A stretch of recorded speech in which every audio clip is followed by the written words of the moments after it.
You're very welcome to the Firm and Fast Golf Podcast. I'm your host, Shane Derby. In this episode, I'm very pleased to welcome Ally McIntosh back to the pod for the catch-up. Ally and his design partner, James Coughlan, have been very busy over the course of this past winter, carrying out renovation and improvement works at both Strandhill Golf Club in Sligo and Carne Golf Links in County Mayo. The works at Strandhill continue the implementation of the masterplan that Ally has been working on over the past decade or so. While the winter works at Carne on the Hackett 9 have focused on tees, bunkers and green surrounds, the works represent the single most significant investment that the club has ever made. Ally runs us through the works themselves, the importance of tailoring solutions to match the character and specific requirements of different sites, and the challenges of designing for windy locations. We also touch on travel, rankings, Pat Ruddy's legacy, course development in the southeast of Ireland, and potential changes at Portmarnock Golf Club. Many thanks for tuning in. We hope you enjoy our chat.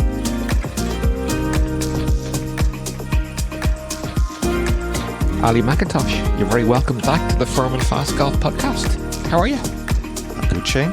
Been keeping well, keeping busy. So, how are you? Good, very well. Listen, it's been a while since I've had you on the pod. I think bones of 2 years or so. Thanks as always for scheduling some time for this long overdue catch-up.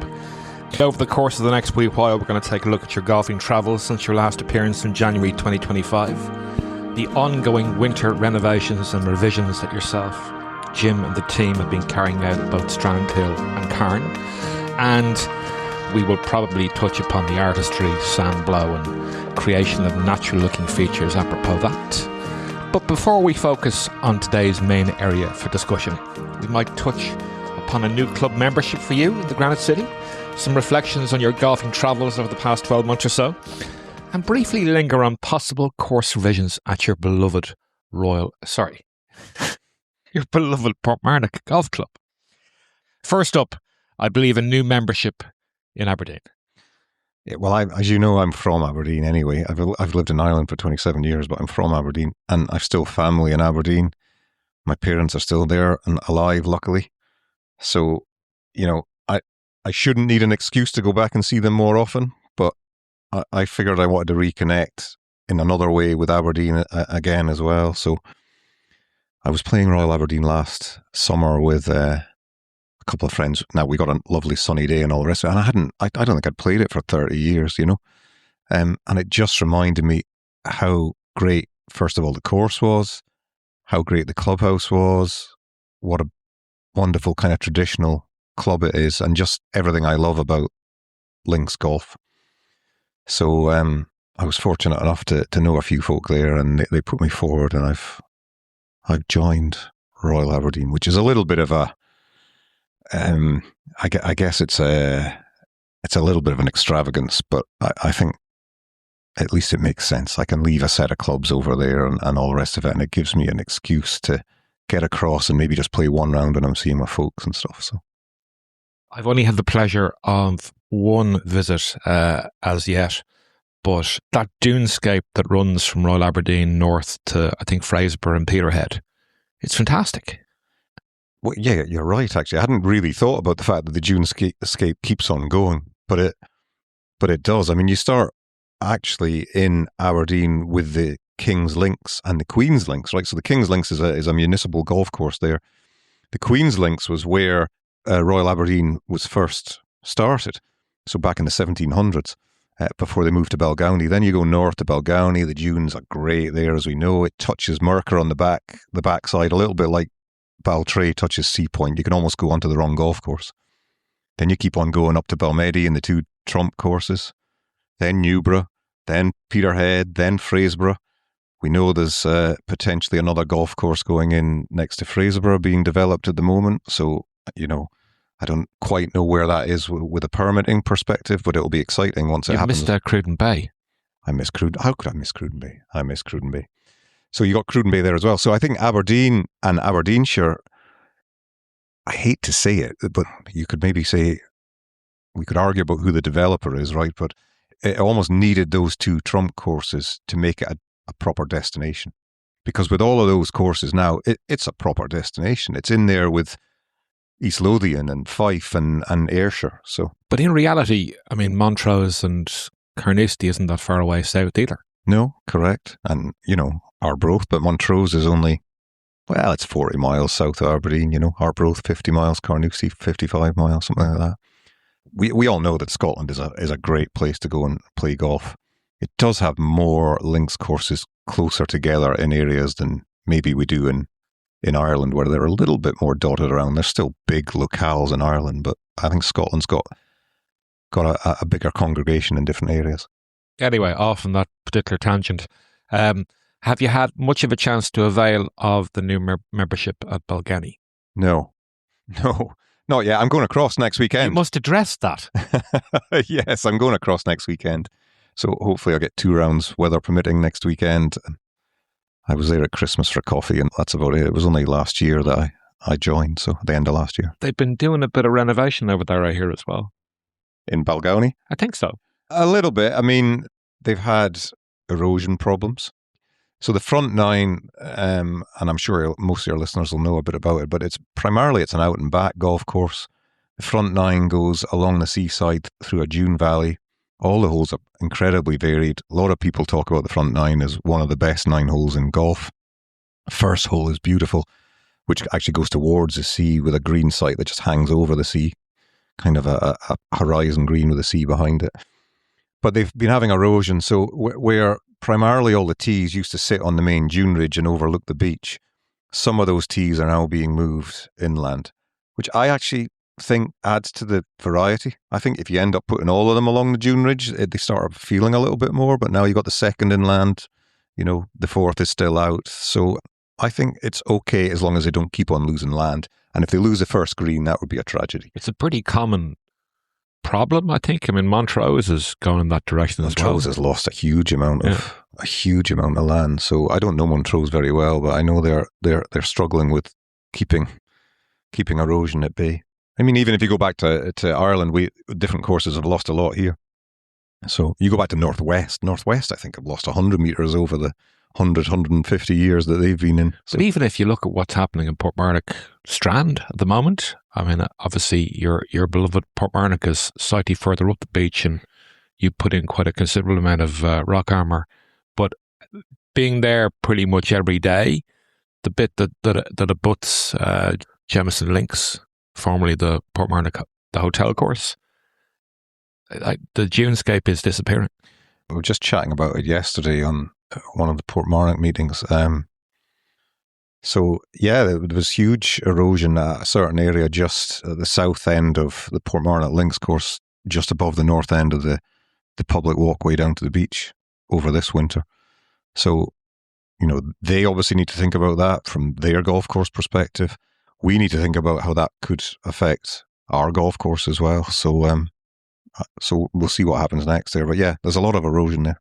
As we're on the topic, I'm going to change the agenda around ever so slightly. Listeners will remember that you're a long-standing member of Portmarnock, and over the last number of years, one of golf's worst-kept secrets was that the R&A was perhaps considering Portmarnock's venerable old links as a potential future host for the Open Championship.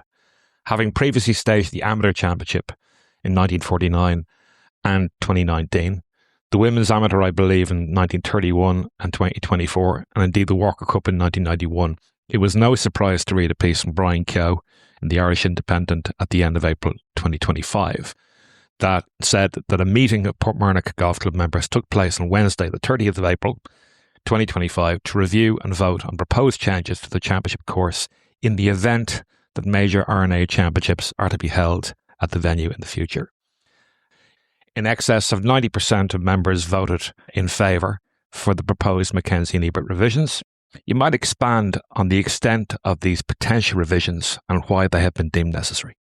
Yeah, so 90% of those who voted yes.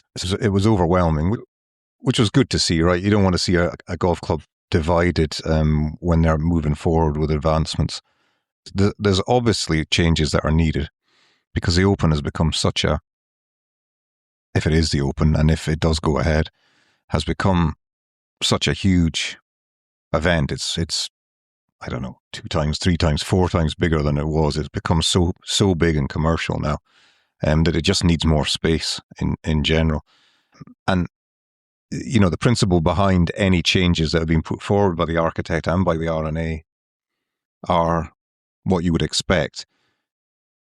They're around infrastructure.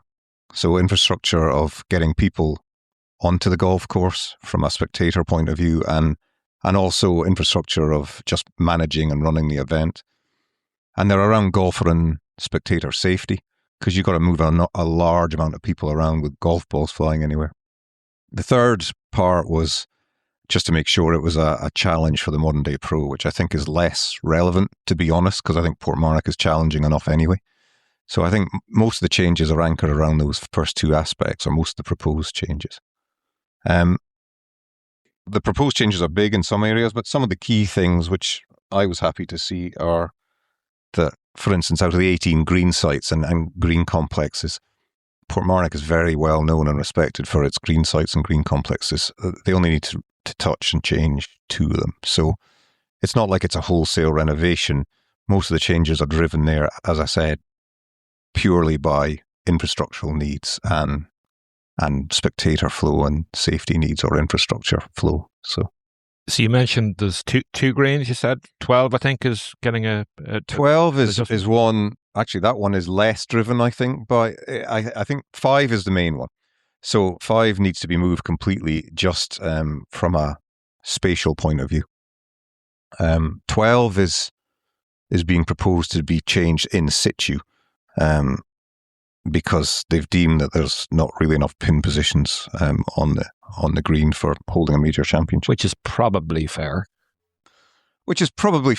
Yeah. You need to be careful that any solutions aren't taking away individuality and homogenizing. That's a relatively new hole, though, isn't it? So, yeah, and the green site's new, actually. So the green complex is new. It was actually put there by Hawtrey only 25, 26 years ago, one of his more successful, I think. But it's kind of Marmite, because people do think it's a little bit severe and there's too few pin positions. I like it. Well, there's that pimple there that people seem to object to as well. They do, but if you extrapolate that out and think what it is, the 12th was designed as a short par 3. So yes, there's been new back tees put in. Maybe they weren't needed, right? Certainly for the amateur golfer, it should really play as 130, 140, 150 yard par 3. Then if you extrapolate that out and say there's a major championship there, and you're doing it for a major championship, then that pimple's not going to cause the same problems to today's pros. But it's the pin positions, right? And look, they've done it many times before, the R&A.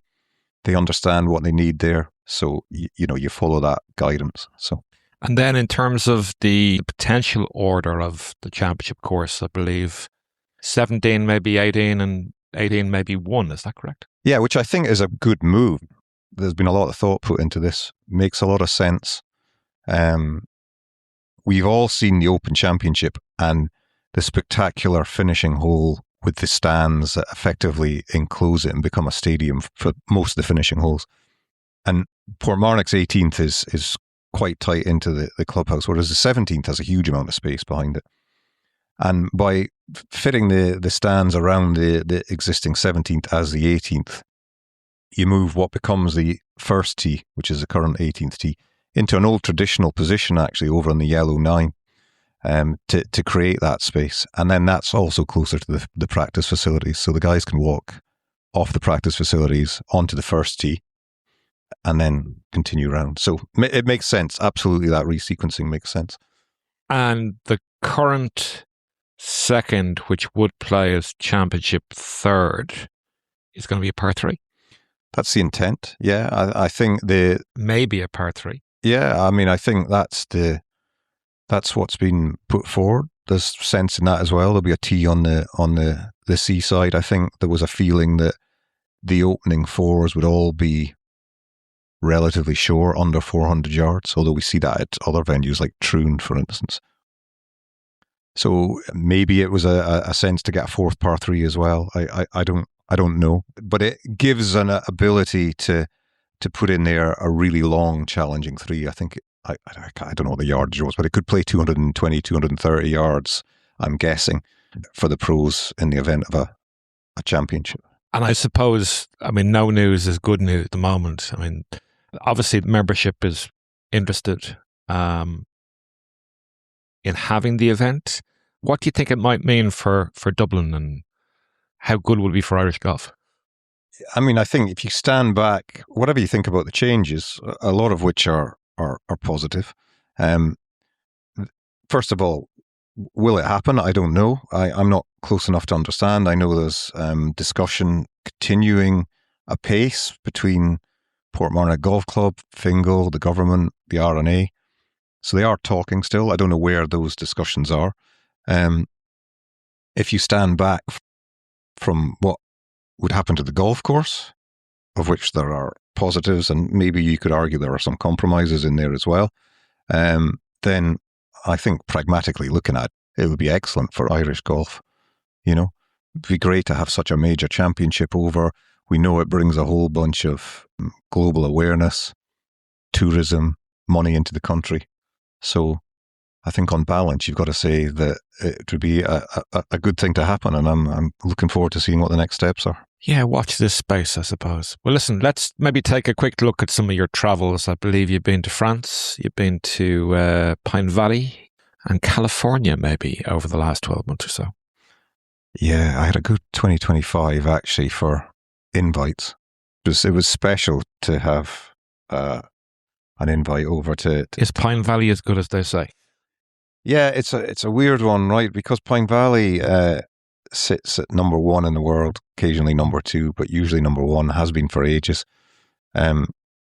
So I find myself going to every golf course that I visit with an expectation. It's only natural. So sometimes your expectation is very high, sometimes it's not so high. Sometimes you're overwhelmed, or sometimes you're underwhelmed. Pine Valley, because of where it sat, I probably went with a lower expectation. I was like, how can it really be number one? I'd seen photographs. There was quite a lot of trees there. You didn't get a sense of the scale until you got on site, and you didn't get a sense of the topography. And I came away from Pine Valley, and I was fortunate enough to be there for 4 days and 4 nights staying on site. Unquestionably saying, this is the best golf course I've ever played. It was just better than I expected.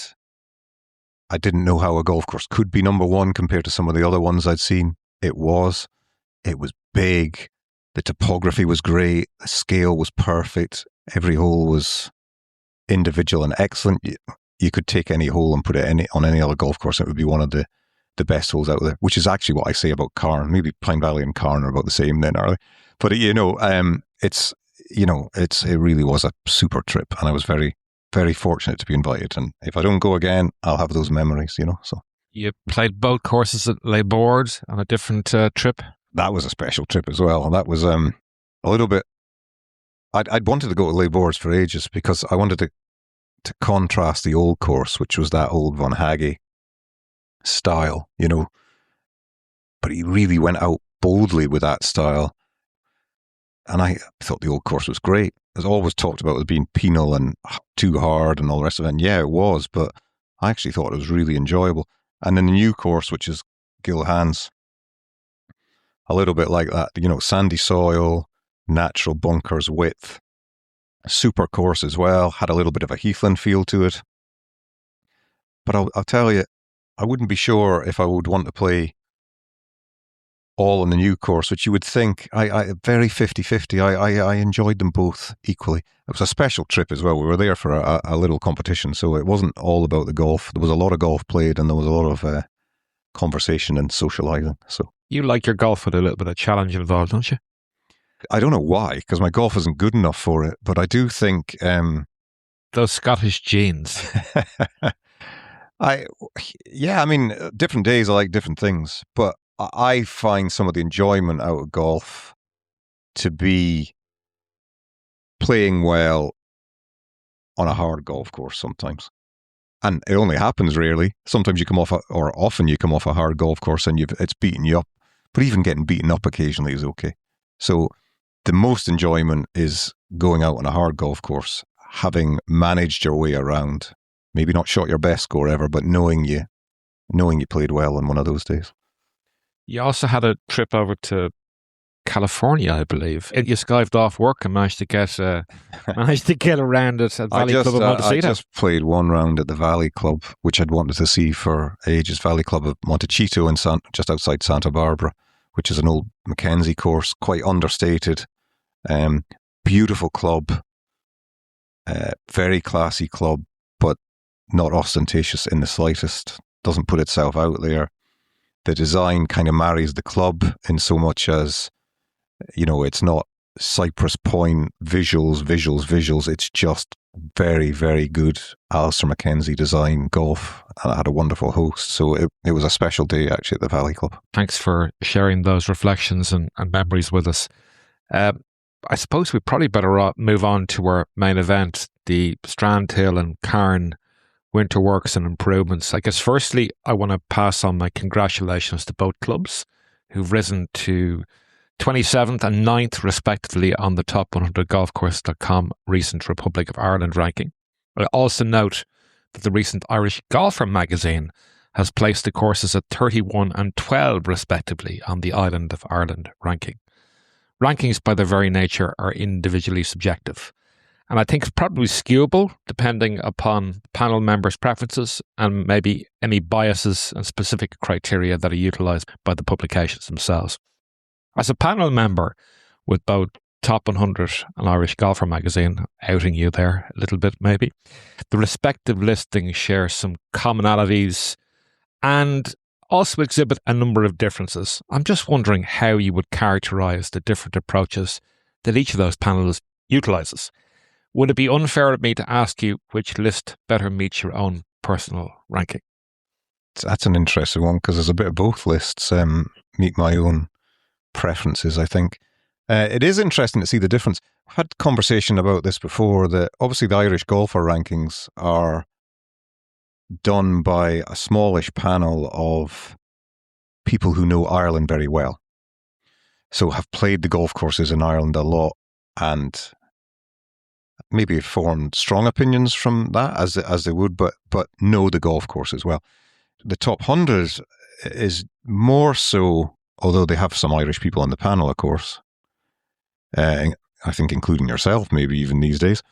The top 100 is more so a kind of international flavour look at the individual areas. And I know they're slightly trying to change that. So then you go, well, how do they differ? Well, top 100 follows more that kind of golf magazine world, kind of where the zeitgeist is a little bit, I think, of what makes a good golf course these days. More undulation, more width, more fun, more whatever else, right? I think the Irish Golfer, and particularly with some of the people on the panel, has that more traditional view of what makes a great golf course. And the conversation we've had before is, who's correct, right? Is it the people that have travelled a lot and therefore seen a lot of different golf courses would think themselves that they know what makes a good golf course more than others? And there's a lot of sense in that, right? Or is it the people that maybe have travelled a little bit less, potentially, and some of the Irish golfer people have travelled a lot, have maybe travelled a little bit less, but know the golf courses on repeat play rather than just coming in for once or twice and getting that initial hit? I guess it depends what your frame of reference is. Yeah. So who your target market is. And look, I don't necessarily think that either one approach is correct or incorrect. It's really pick your poison. You're allowed to enjoy what you want to enjoy, far be it from the fun police to tell you otherwise. Yeah, completely. There's some big differences though, as you highlighted. I think the Irish Golfer rankings always have Portmarnock very, very high. The world rankings still have it high, and the top 100 golf rankings, but a little bit further down. And then on the flip side, Irish Golfer still have the New St. Patrick's quite low down, whereas it's shot straight into World Top 50 in Golf Magazine, and top 100 golf courses is up there as well, So as I have got my head around being on that particular panel, you do realise it's a bit of a fool's errand. Probably best to look at them as particular buckets, and there's so little often that nominally differentiates let's say number 5 from number 7. I mean, it's a hair's breadth there, and your ranking may change from day to day and factor in recency bias and totally all those bits and pieces. Totally. And look, I think in the end, there's a little bit of echo chamber stuff in there's a little bit of compromise because you've got different people on different panels who have opposing views, and it just equals everything out. So I think, as a friend has said before, the best way to choose your golf courses is to talk to one of your own friends who you inherently trust and listen to them and say, where should I go visit or whatever. You're better listening to one person than you are to a panel of a whole bunch of different 100%. minds sometimes. And look, a day playing golf anywhere is better than a day not playing golf, I suppose. Completely, yeah. With regard to the top 100 golf courses, I did stumble across a little online pushback from the local Irish Parkland golf fans. I remember once hearing a well-travelled Irish golfer opine that Ireland really doesn't have any world-class inland sites for golf. You could make that argument, having had the benefit of seeing quite a lot of inland sites both in the UK and in Holland over the last number of years. We just don't have that, or we don't have much of those sandy, loamy, heathlandy sort of sites. No, we don't. I keep on meaning, or had always meant to do a proper analysis of what the geology and the geography and the topography of Ireland was across different soils and subsoils and all the rest of it. We don't have many. We do have some inland courses built on better sandy sites. I've often talked to you about, well, as you know, in my golf design career, I work in other things as well. So I'm fortunate enough to be able to pick and choose what work I would like to do. It doesn't mean I always get to do it on the golf design side. And one of the jobs that I've often stated that I think would be let's say an easy win is to go down to a course like Carlow, because Carlow is such a fantastic golf course, and it just needs a bit of loving care to bring out the strategy and the aesthetic again, and to take away a little bit of it's been moving more towards parkland. It isn't really a parkland. It's built on sandy soil. It's more of that kind of, it can have that heathland prairie feel to it, but there's not many of them. So you're absolutely right. And there's not many sites that are even open to that kind of thing. And you're not going to get permission on some of those sites now. So, do you think that some of the recent adjustments on the top 100 rankings list can be attributed, somewhat at least, to the fact that our outstanding sites for golf are located almost exclusively coastally? Yeah, I think they have to be. I mean, I think what the top 100 golf course panel's done is it's like when we talk about golf courses a little bit, or the different types of golf courses in Ireland, you can always divide it into 3 links: old school parkland and then modern parkland. And a lot of the modern parkland are built in beautiful estates, sometimes with rivers, water running through it, but quite often on relatively mundane, heavy soil topography. Great land for growing grass, though. Great land for growing grass, yeah. And some of those designs were of their time as well. There was a lot of designs around the 90s.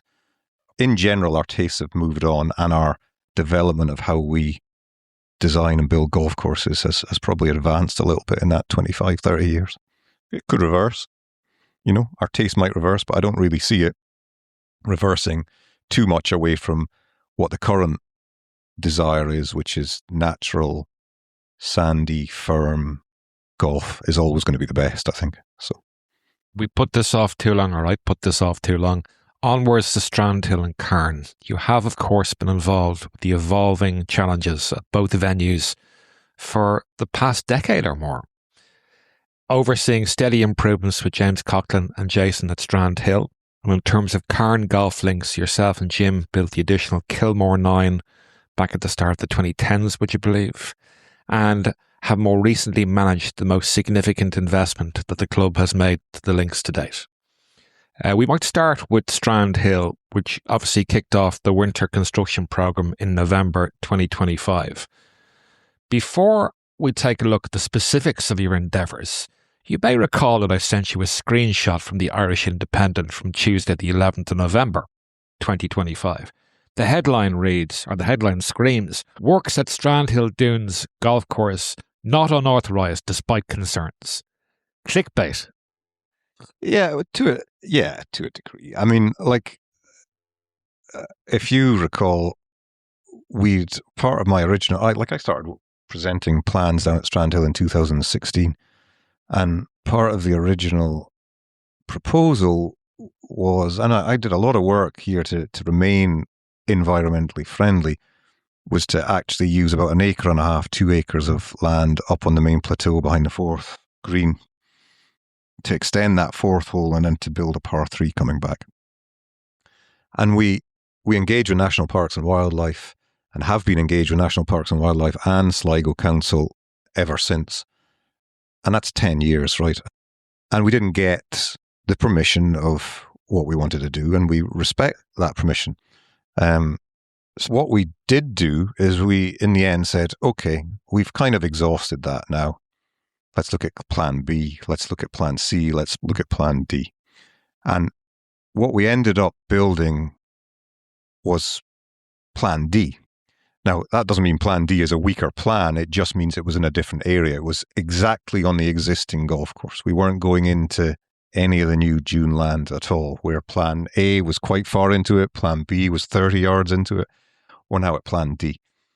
So we had quite a lot of constraint in what we were doing, which was rebuilding the whole 70 yards and approach into that fourth green and a new fourth green.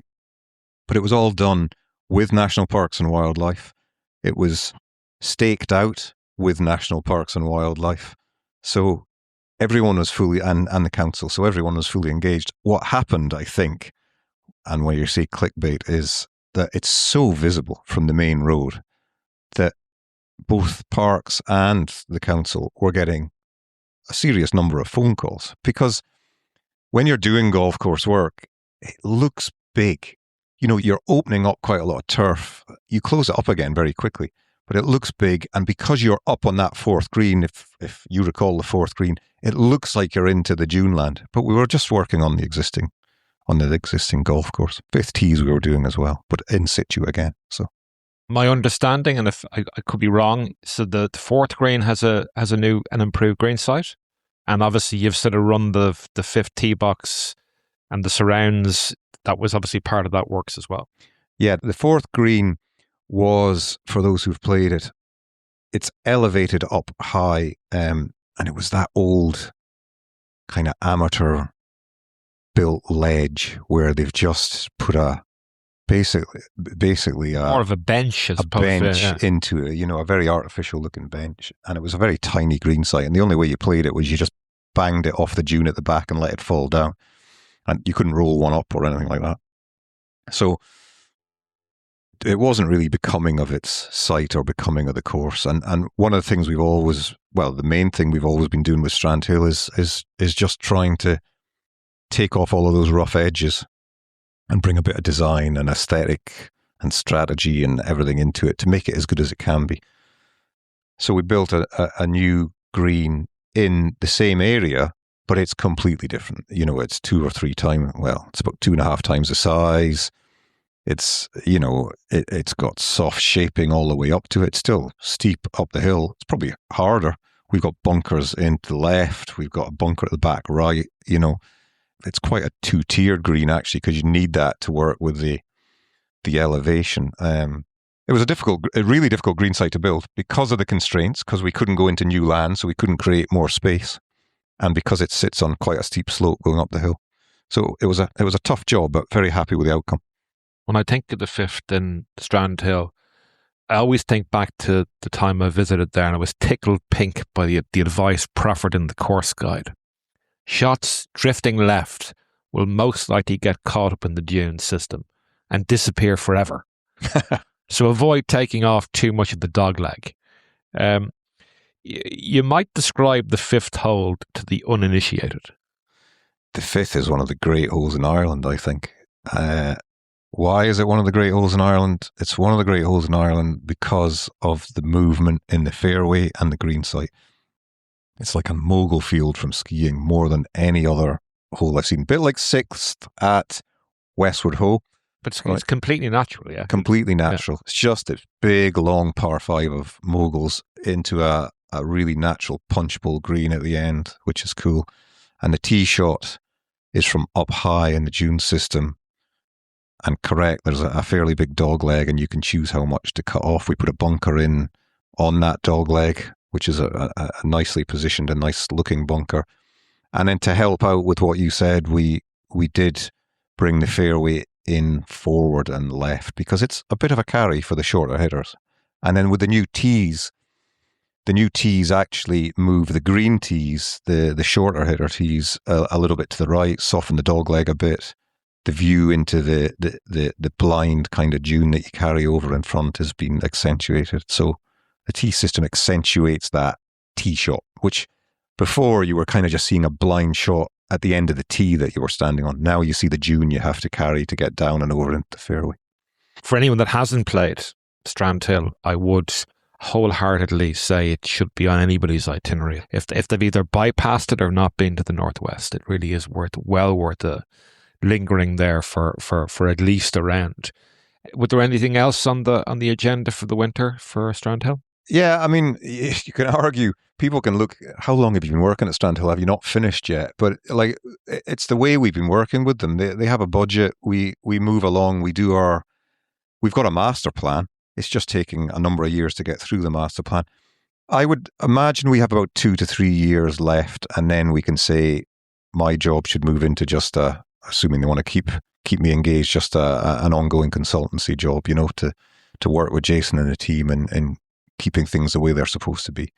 So yeah, this winter, it's not signed off by the club yet, but it'll be a smaller phase, but I think it will still include a new green. So we'll be doing 17th tees and probably redesign the 16th green, which ties into 17th tees.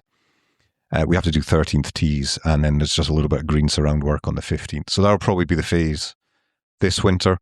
I would imagine there'll be a bigger phase next winter, which is all around the 8th tees, the 14th tees, and the 13th and the 8th fairway. And then we'll come back in and do something around 3 tees and 2 tees. And that, in essence, will be 99% of the construction development work done on the course. And I guess at this stage, it's probably 9-10 years into that particular process. Yeah, it is. We slowed down for a little bit through COVID, so it's not as if we've been doing the same amount of work each year. We slowed down through COVID, and we slowed down on doing some of the work even just prior to COVID and just after COVID, as we were still trying to work out whether we were going to get the land at the back of the fourth, because that would have made a little bit of a difference to some of the other work we did, because we were sequencing and rerouting the golf course if we got that. So once we made the formal decision that we weren't going to follow that, we could move on and finish everything else. Well, thanks for that, Ali. We might move on to Carne now. So over the course of the past winter, Carne have invested significantly in improvement works on the Hackett 9, specifically focused, I believe, on tees, bunkering, and some green surrounds. I understand that this is phase 1 of a multi-year improvement plan. You might firstly give us a brief introduction to the full master plan before filling us in on the specifics of the recent works over the course of past winter. Carne, as we know, we built the new 9 in 2013. It was a tough time in Ireland anyway, right? And it was still coming out of the recession at that point. They weren't bringing a huge amount of revenue in at the time. So they didn't really bring that new 9 on until about 2019. Then they hit COVID. The new 9 only really got up to the same quality and could be integrated with the existing 18 4 or 5 years ago. They hadn't spent any capital between 2013 and 2023 when they brought us in to redo the putting green, and you were down helping with that, and we talked about that before, and all of the first tee complex. Or hindering, whatever I was doing.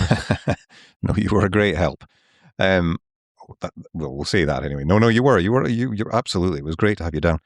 So they did some capital investment then with Fiona and Jerry, who are managing the place excellently, and they're great, right? That gave a little bit, I think, of reintroduction and trust into how to properly develop the golf course. And we'd always talked about a full renovation, really, because Carne is just so raw and brilliant. We don't need to touch the golf holes in principle, the skeleton and the topography. You don't want to touch that. But some of the detailing around the bunkering and the tees and the rest are, could do with a little bit of design brought into them, I think. And so we'd always talked about doing the bunker renovations because there were, across the 27, there were only 30, 35 bunkers, but they weren't really in keeping with the scale of the site, little pop bunkers on these huge dunes. So that had always been an intent. And then Jerry got in touch last year and they'd had a bad year from a winter perspective and they'd lost the tees and there wasn't really irrigation on the tees. And it was like, well, the priority over the bunkers is more, can we just do all of the tees? And so I suggested at the time, well, actually, you're probably better not trying to focus on 27 tees. Let's look at a renovation 999. So we agreed that we would do 9 holes each winter. So 3 years we would do 999, and that was tees and bunkers and any green surrounds if they were needed. We're not touching greens at the moment. We don't really want to touch too much of Hackett's work. There may be 1 or 2 that we need to come back to after the 3 years. Well, there probably are. There are probably 2, 3 or 4 in the original 18 that could do with just a little bit of work on the greens. But the renovation is primarily around tees, redesigning the whole bunker scheme. That's positioning and aesthetic.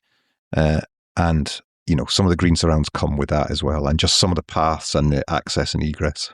So we did the old Hackett back 9, which is kind of the Hackett front 9 now and is part of the Wild Atlantic Dunes course. From the number of pictures that you shared with me and obviously some of the videos that you cold. Yeah, I'm shivering. Sorry, I should have got the club to throw the heat on, but it's rather windy and there's a bit of chill outside. I just need to put a little bit of meat on myself. So from seeing the pictures and some of the drone shots that I guess Fiona has stuck up on the socials over the last wee while, I have to say, the artistry in comparison to what was there to what is there now in the work that you've done over the last number of months is to be commended. I'm just wondering, I was trying to see or to pull down some meteorological data regarding Belmullet.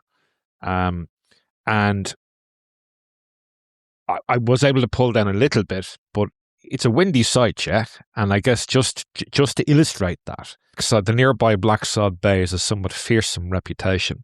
So it's of no surprise that over the past 3 full years of records, reports suggest that on average of 35 days each year, the maximum mean 10-minute wind speed exceeded 54 kilometers an hour. I've never been anywhere as windy, I have to say.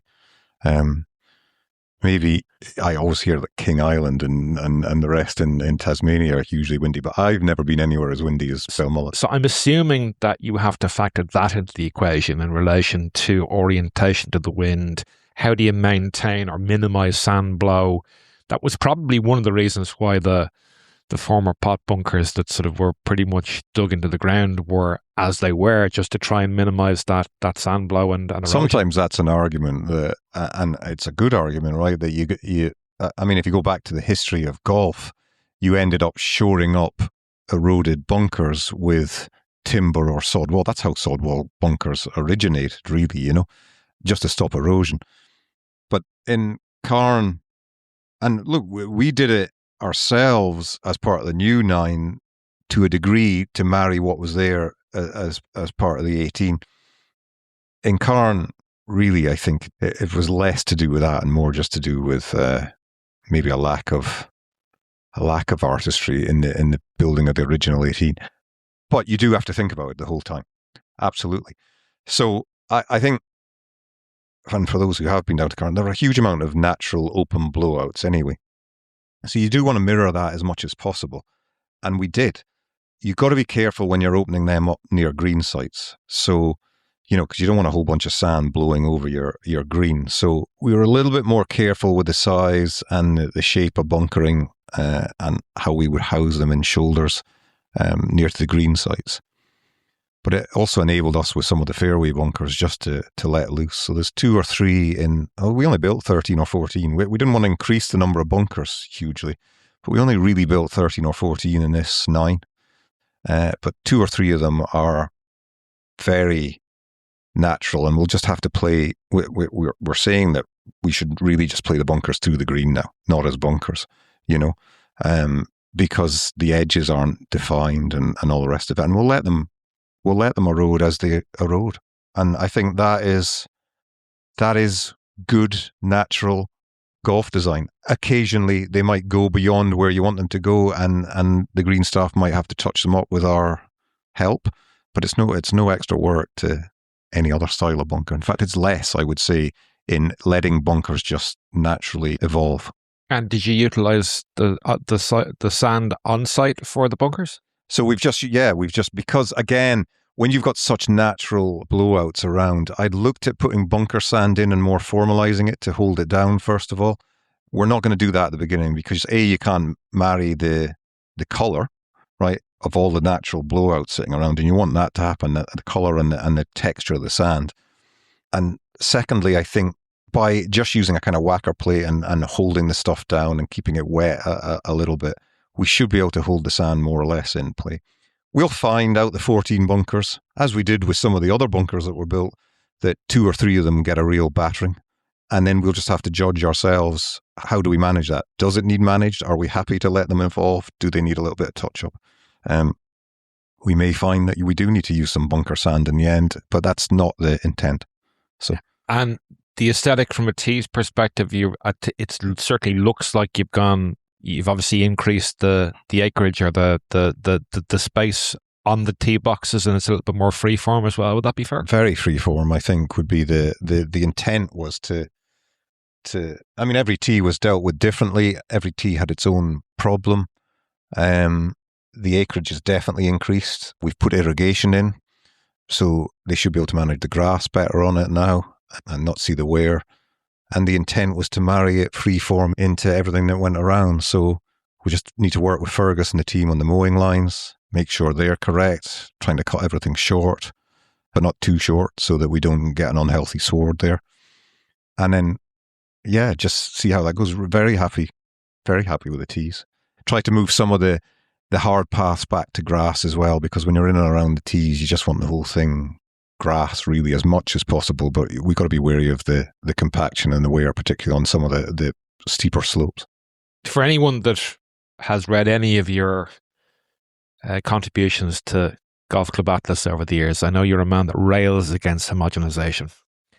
I'm just interested to know how you are able to maintain that individuality when you compare what you do at Strandhill versus what you've done at Carne. Is that something conscious that you have a different approach for Carne versus Strandhill? Yeah, Strandhill's I mean, you can talk about different areas, right? But Strandhill, if you take the bunkers first of all, are a little bit more formalized, and it's to do as much with the land. When we talk about homogenization, particularly for those who are not used to links courses, sometimes people look at links course and go, it's all the same. It's open, it's dune land, it's the same grasses and all the rest of it. But every site has a completely different nature and characteristic. So you have to spend time with each site and deal with each site differently. And dealing with each site differently doesn't mean rinse, repeat, copy, coming up with the same solution. It means trying to get to the essence and the feel of what that natural site is. It's a little bit more formalized in Strandhill. The dunes are not at the same scale as they are down in Carne. So our bunkers are a little bit more formalized. There are a lot of natural edges. They're married in with that kind of hybrid style of some sod walls. The natural edges are a little bit less raggedy than we've just built down in Carne. When we went down to Carne this time round, we've gone really all natural. There's a couple of bits of sod wall just to create lips and edges, but we're trying to marry some of the nature and the natural huge blowouts in the dunes. So the similarity between the bunker style, but they're different, and there was a different approach, that's for sure. And the scale of some of the ones down in Carne are quite big, you know. We were texting yesterday in advance of today's chat, and during part of our exchange, you wrote that you're becoming suspicious of golf courses that are seen as fun, although you also admitted that you could be overanalyzing things. So out with it. Has the McIntosh household become a crack vacuum? Or is the online golfing world perhaps enjoying themselves a little too much for your Scottish sensibilities? What gives? Far from me to overanalyze, spend my entire life overanalyzing things, perhaps. No, look, fun is the object. I just think fun's become an overused word. As soon as someone says something's fun, they think, oh, well, it must be great then, you know? So, and I keep on railing against, and it's a silly thing to rail against, because I actually I'm of the same aesthetic and the same mindset myself, right? But I'm railing against that kind of argument that, oh, it's a fun golf course, therefore it's a great golf course. And if it's a fun golf course, it can't be a challenging or a championship golf course, because that's kind of rubbish, right? Because I think everyone finds fun in different things, you know? You're just railing against prescription, really. Well, true. And in fact, that's probably a better way of seeing it, and you know, better reflection on me as well, right? Don't get stuck in one mindset. And you're right, I'm railing against prescription, because fun to me, like, I enjoy golf courses that wouldn't be called fun by the current people who are overusing the word fun. Challenging golf courses, hard golf courses, because fun can be that challenge. In the end of the day, golf can be, I'm going out with a pencil bag and hitting a few shots and enjoying just hitting a few shots. Or golf can be, I'm going out and I'm trying to keep a card here and I'm playing in a competition. And my most fun days are either end of the spectrum. They're the evening that you weren't expecting, where me and you go out, or me and someone else go out and we play 9 holes and just hit shots on a beach or whatever, you know, or any kind of rustic, raw golf course. Or that golf course that you created for yourself. Where did you? Down in Connemara. Connemara, yeah. Yeah, exactly. You know, went and played a headland there, kind of saw golf holes, went out with my it's about 12 years ago, right? Or 14 years ago, went out with my 7-year-old son, and we just made up golf holes, took photographs, hit balls. Great fun, right? So that's one end. But fun for me is also, I go out in Portmarnock in a stroke play competition on a windy day, and I struggle to beat 80, but I beat 80, and I've played excellent golf, and I feel that I've beaten the golf course for the day. That's a huge amount of fun and satisfaction. But the bad news for you with your gold medal match tomorrow is it's 60 km/h winds and sideways rain in Portmarnock. Is that going to be fun? It is if there's a little bit. Look, is climbing up K2 fun? Getting blown off the mountain at 200k and getting frostbite? People do it for different reasons. Best of luck. You know? Yeah. Yeah. No, thanks. So anyway, I think you put it best yourself. I don't like people. Whilst you're not supposed to overanalyze, and you shouldn't overanalyze, you just go out and enjoy your golf. Don't get stuck in a rut of just thinking this word equals something and everything else is not of the same quality or whatever. And I think fun can sometimes fall into that. That's all. So, well, listen, I'd like to take this opportunity to recognise the relatively recent retirement of a grandee of Irish golf, while also taking a look at some of the lesser visited golfing regions in Ireland. Listeners will, of course, be aware of the fact that friend of the pod, Pat Ruddy Esquire, parted ways with his beloved European club over the past 12 months or so, passing custodianship of the British-based site to Raymond and Nicky Conlon. Before we get on to your thoughts about what Kyle Phillips might envision at British Bay, you might reflect on Pat's legacy at the European, arguably his magnus opus and a labour of love for nigh on 30 years. Yeah, I mean, and we've probably mentioned this on the pod before, but the European for me, it's not just the European. You can't do this. It's completely unrealistic. But I think, or I've always thought, that there are a number of golf courses of different architects, including the old dead guys, right? The guys from 100 years ago, that should hold a higher burden of proof before you go changing them. And for me, the European was Pat's golf course, right? And, and if you want to remember Pat Ruddy, then you've got to have one or two golf courses that show what Pat Ruddy designs were like. And the European was the ideal place for that. Well, there are other places as well, but the European was his, right?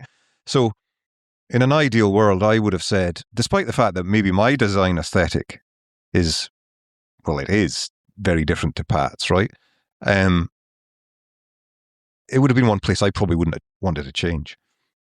But that's water under the bridge now. So it is getting changed, and if it is getting changed, a great, great golf course can be made there. A different one to the European, which was also a great golf course.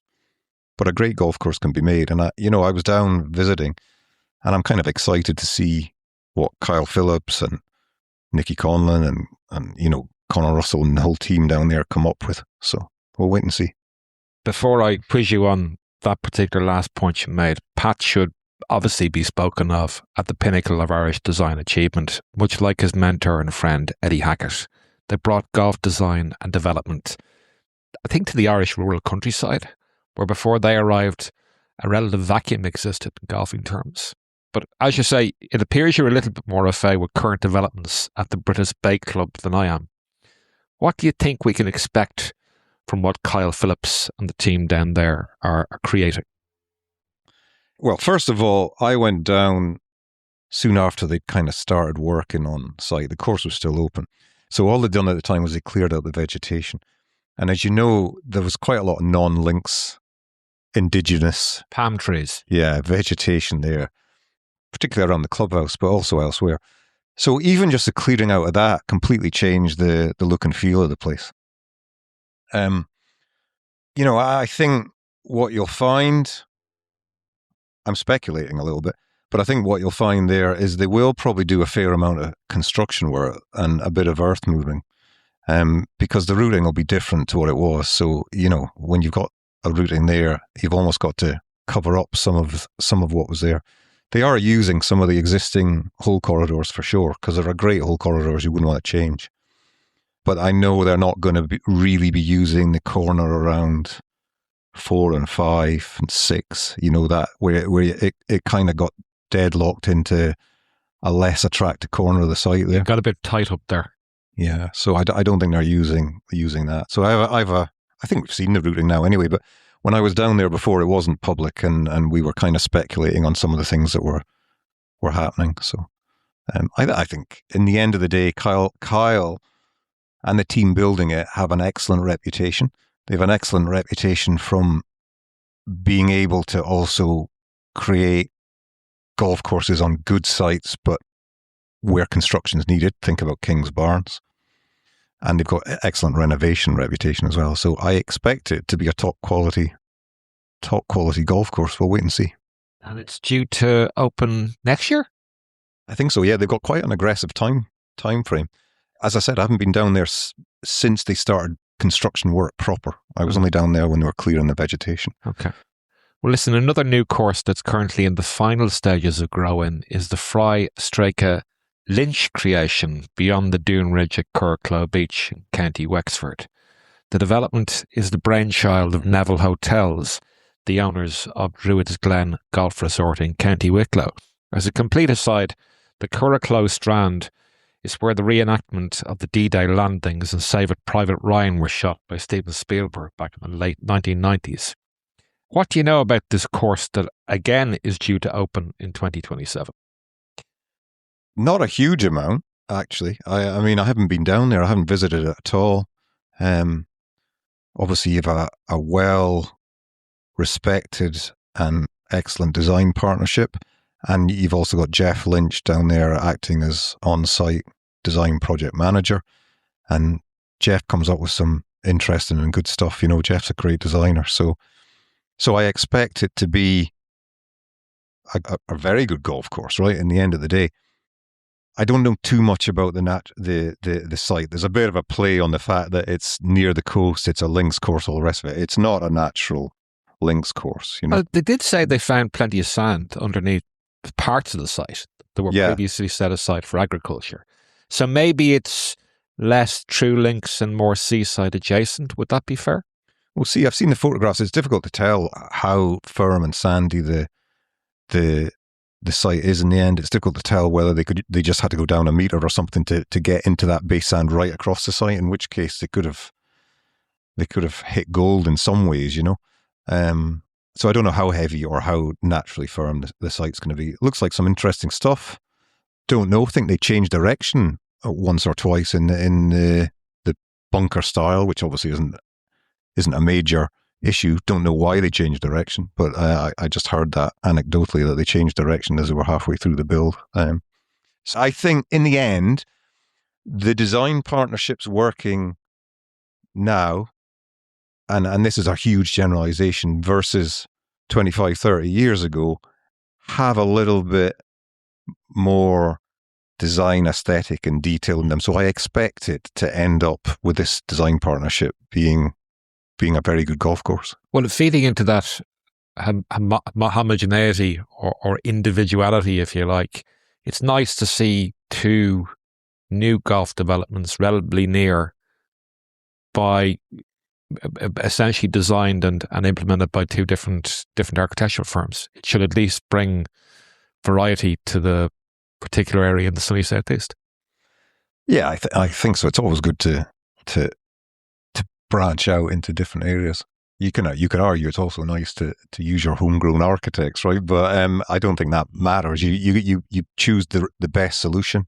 Kyle Phillips was a great solution up in Britas Bay, or should be a great solution, right? Because we know his pedigree and Fry and Straka are as well. So, well, look, with the reimagining of the Britas Bay Club, and as we said, the arrival of the Carne Links, allied to additional golfing options at Druids Glen, Wicklow Golf Club, Arklow, Bunclody, Wooden Bridge, Rathsala, Carlow, Rosslare and Tramore, how would you assess the counties of Wicklow, Wexford and Carlow as a standalone destination for a summer golf getaway for the discerning traveller who is looking to get away perhaps from the maddening crowds and precipitous green fees charged along Ireland's western Atlantic seaboard?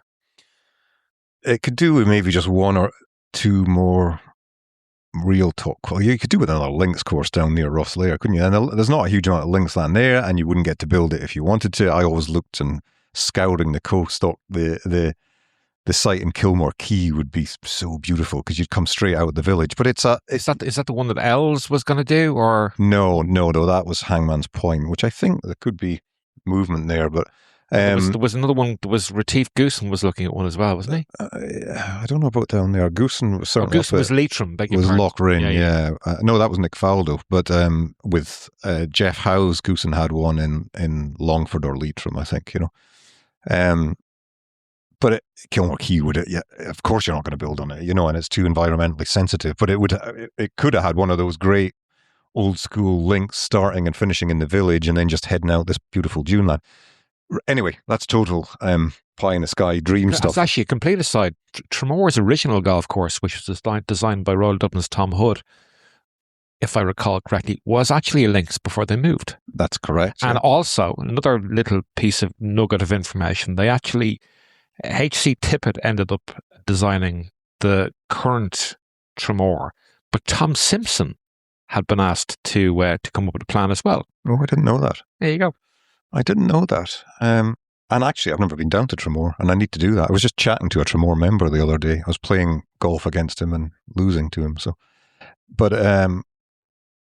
it could do with another links, because Rosslare is actually a very, very good golf course. And if there's just something else to drag people down to close by. Now, there are other good golf courses, and you mentioned a few of them, but none of them are world beaters. Although I think Carlow could be a world beater, So I wouldn't disagree with that. Listen, as I was preparing for today's conversation, it dawned on me that I've yet to ask you the Moser question, which is named after Angela, who I asked this the first time. So it's really applicable to the golf course architects, and you obviously tick that particular box. So if I could wave a magic wand and grant you one wish pertaining to renovation or restoration of one course, which one would it be? Why have you chosen it? And perhaps what are some of the improvements you might suggest? I think you gave me a heads up you were going to ask this question, and I, of course, have completely forgotten that, and then therefore not thought about it, right? Best questions come from just talking off the top of your head. Oh, so I'll go back to a point that I was making before.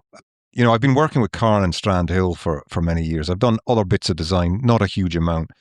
Because I work in other business as well, I to a degree don't have to go chasing the less attractive jobs.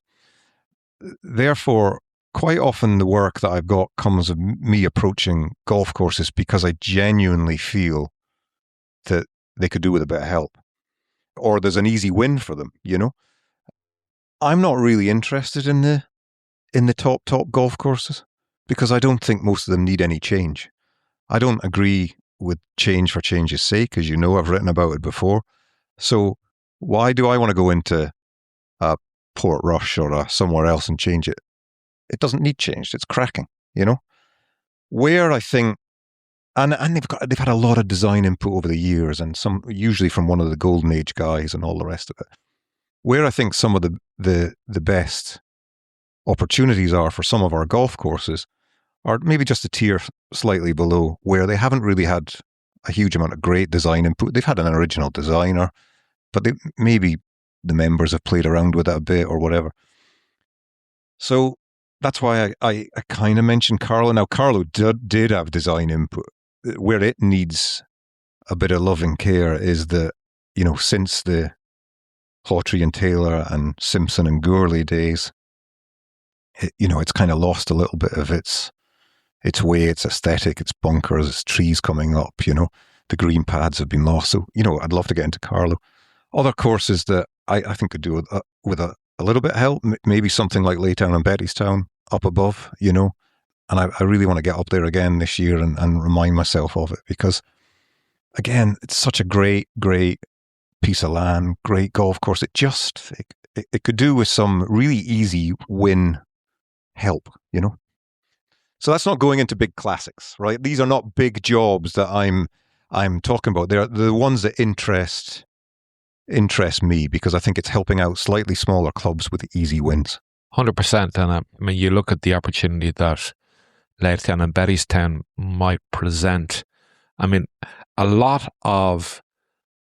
some of their best land basically has a practice range on it. Yeah, that's right, yeah. To me, that, and again, look, I love Laytown and Bettystown. It's a little bit tight for space. That's obviously you would like to have a practice range if you can accommodate it, but probably not to the detriment of the golf course.